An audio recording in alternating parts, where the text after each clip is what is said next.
Transformers Friday, and I'm a little under the gun. Clock's ticking. I've had a busy week, but you guys don't want to hear about that. You want to know what's the next figure. Well, if you didn't read the title of this episode, obviously, then I'll just tell you. We're back in full swing with Titans Returns, and today we're going to take a look at a bane of my existence. If you remember from a long time ago, I did a review on Galvatron from the Transformers Generations or Classics run. I don't remember. I can never remember if it's Generations or Classics or whatever. Anyway, we all remember how that went. That was not a fun figure to look over. But let's see if Hasbro has redeemed themselves with one of their more recent releases, the Titans Returns Galvatron. So let's take a look. Okay guys, we're going to start with his most unlikely mode. Oh, but before we do that, I should point out, Galvatron is a headmaster, or a titan, or whatever we're calling him. And he has a headpiece guy. This is Nucleon, I guess. There we go. And he is Galvatron's little partner guy. And I don't know if that's an original name from the 80s or not, but Galvatron definitely was not a headmaster back in the day. He despised the idea of headmasters. He thought it tarnished the Decepticon name or something like that. But he's there, and he can fit in the canopy here of this little rocket ship mode, if I can get it open. There we go. So let's just put him in there, I guess. Get him out of the way.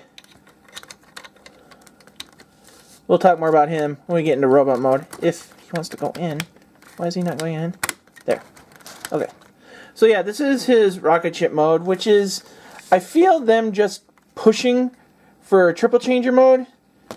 It's not feeling very solid. The leg joints are supposed to clip in, but they don't really. And it feels very loose and flimsy, and you need the gun, the cannon, to be there as part of the landing gear. And it just doesn't feel right. And there's no real wheels for him to roll. I get he's a flying vehicle, but it just doesn't feel right. But we're still not as bad as we were with the Generations Megatron. Or Galvatron, excuse me. But that's his first mode, so let's take a look at his other mode.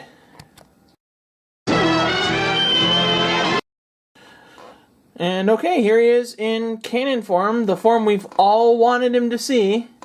And I like it a lot. Far and away better than the tank mode we saw in the previous figure we got. And I keep forgetting to point these out, so I'll do it now, and I hope you guys forgive me. Every Titans Return figures come with one of these trading cards, which is a little more useful than the old ones. Basically, we've got the readout on the back, readout of the Transformer by himself, and then the blue is the add-on, the additional power that the Headmaster gives him, which doesn't make sense to me,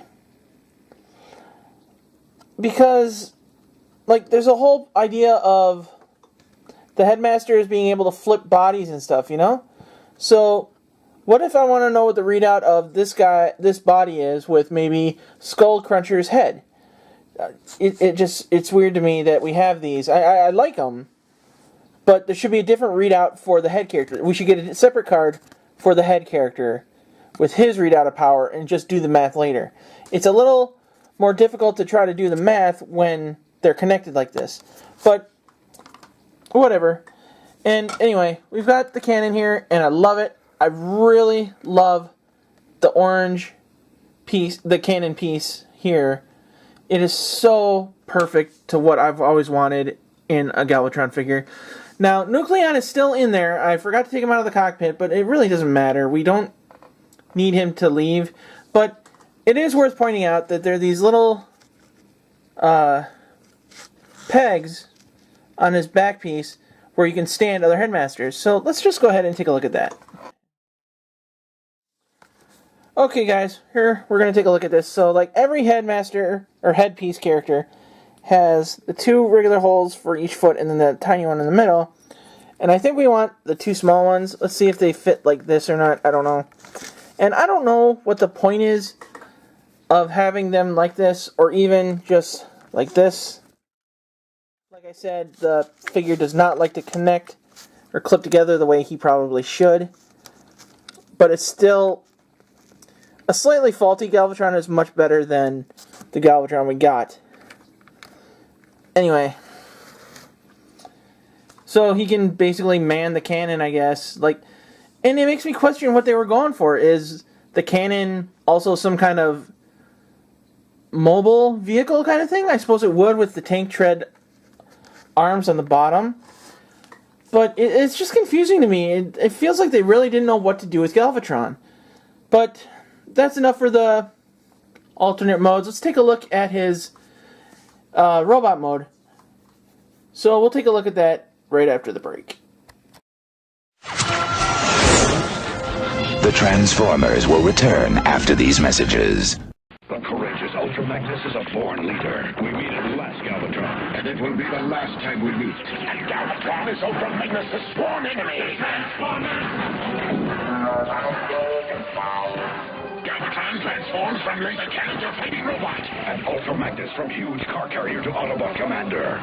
And now it's here in theaters everywhere. Transformers the movie. It's over, Prime. Does Prime die? Transformers the movie, rated PG, now playing everywhere. Don't miss it. We now return to the Transformers. Okay guys, normally when we do a Headmaster I do that fun little thing where I put in audio for when I put the head in, but Galvatron was not originally Headmaster, so we're not going to play that game today. What I do want to do is point out the oddities with the actual head of the Headmaster. Now this is the biggest problem everybody seems to have with this figure, and I'm going to admit it does bother me, but not enough to make me hate this character, or this figure. Now first of all, we have the head of Nucleon. I transformed him. His head looks an awful lot like Megatron's might, or at least some kind of in-between of Megatron and Galvatron. If it's an in-between kind of attempt, I really, really like it. If I could just paint some highlights or see what some people had an idea for, other than just having it the one color, I would really like to have seen what the color variants would have been on his back. But we can't do that right now, so we're going to do this. Put the head on. And obviously that doesn't look right, does it? Galvatron should be purple. Well, that's why they built this. This little flip in the chest cavity. It's supposed to clip into the head, and I don't think it does very well. Now let's get a closer look at him with the front piece on. And yeah, now he looks like Galvatron, but what if you want to turn the head? That's all you get. And I'm surprised we get that much, considering what this thing is. But as sad as that is, as gimmicky as that is, I love this figure. I love it a lot more than the Generations figure. So I guess it's true. Like when you get something that's real crap, you'll be happy when you can get just something a little bit better. In this case, we've got a figure that, in robot mode at least, is mobile. The cannon looks accurate. The paint job looks relatively accurate. The joints in robot mode are spectacular. Other than the head, obviously, is the cannon and the arm thing. These things are in the way when I want to move the arms. Well, okay, I just defeated my own argument. Alright, when I want to move this arm, it's in the way. I can't do it. So I got to lift that up, and his cannon is like that. Now, we're getting something a little better than the last Megatron figure we got, but it's the same thing. The cannon is only on the front shoulder. What I want to see is them put the cannon on the arm piece and make the arm piece turn. So we can go like that. Oh, well, okay. So never mind the arm piece turning. I just want to see that. Have it be attached to the forearm. And then I will have no more complaints. I can deal with the head thing. I can deal with the cruddy vehicle and cannon mode. But this cannon setup is my biggest beef. But it's not enough of a beef for me to hate this figure. I love this figure. I am so happy it exists. I will never buy another Galvatron unless they make him in Masterpiece mode. And even then, I probably won't because I can't afford him. But as we are right now, I love this figure. I have nothing but good things for it. Well, okay, that's not true. I have a few beefs with it, but overall, I would recommend picking up this figure. Well, guys, that was Galvatron. You saw what I thought. He looked pretty, and he seemed pretty cool, too. But that's it for this week. If you want to get in touch with myself or Dirt or anybody, you can find us at thepopculturenetwork.com, or you can check us out on the Facebook page, the Pop Culture Network Facebook page. That's really pretty much taken over for the forums page, which I guess is dead. That's what I've heard. I haven't talked to anybody about it. I haven't tried to confirm it. That's all I know. But there's other stuff. You can call our 24-hour hotline, which is probably right here. And please give us any kind of criticism, positive or negative. We want to hear what you have to say. We want this show to be good for you. The show is for you guys. Please help us to make it be the best show it can be. And if you want to see more of the kind of reviews I do, I just finished Lego Months, which turned out to be pretty much 2 months. You can check that out over at the Geeks Obscure Reviews. I think it's the Geeks Reviews on YouTube. That information will be with everything else. We've got all your information right here that you need. So, that's it for me this week, guys. So until next time, this is the Geek for the Pop Culture Network saying, good journey.